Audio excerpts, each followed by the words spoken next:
Family, this word you're about to watch is so imperative that I had to do a video before the video. While others are preparing for a recession, God said, tell my people to start preparing for repayment.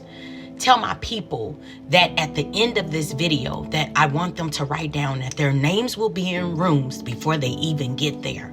And not only that, but you're about to get it all back. And guess what?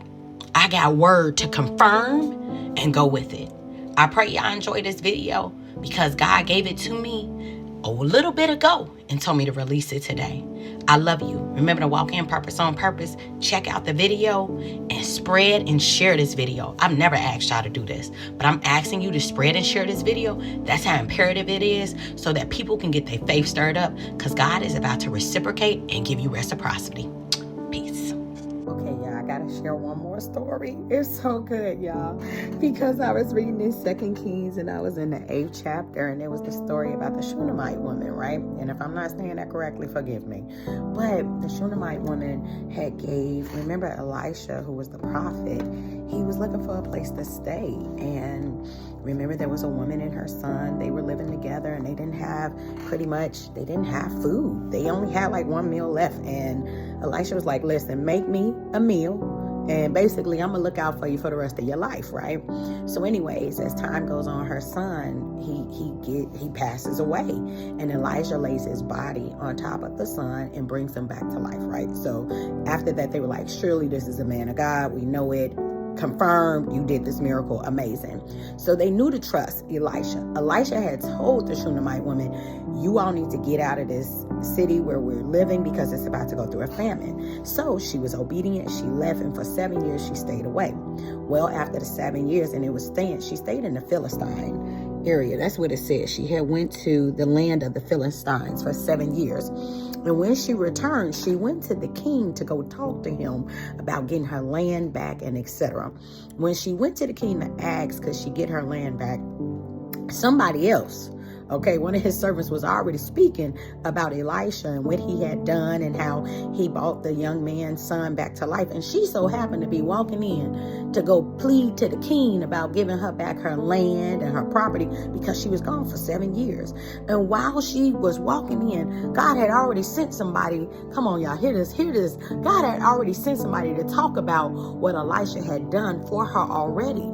So when the king heard about this, she was actually walking up like, hey, how you doing? I'm coming to actually ask you, can I come back? Can I get my land back?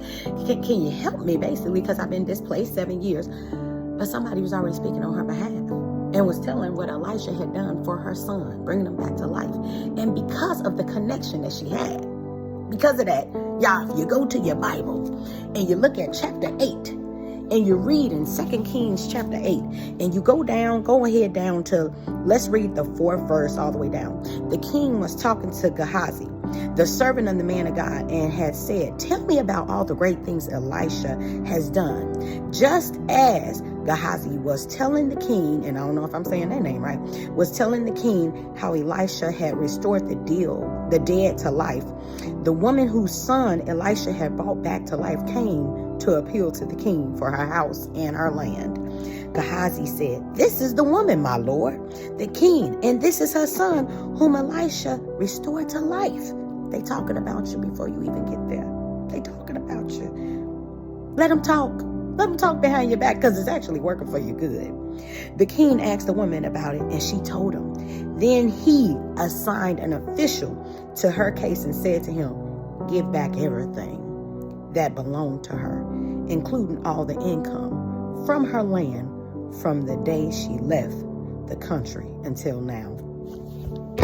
Baby, God said, I'm about to have this king not only give you back your land, but the money that was collected for the 7 years that you were gone, that's your taxes. You still get that money.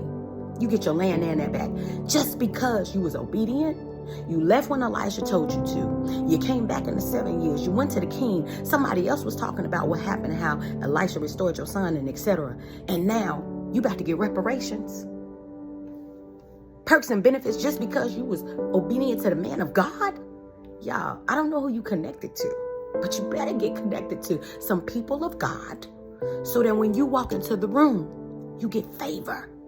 and your name in the room before you even walk into it, because she didn't even know they were talking about her, but she was on her way to plead and say, can you please give me back my land? The king like, you can have your land back and the 7 years worth of the funds that you did not collect because you wasn't there.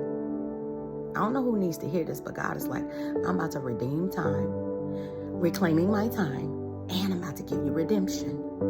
And you're about to get it all back. I love you all. Remember to walk in purpose, on purpose. Go to work, God. Peace.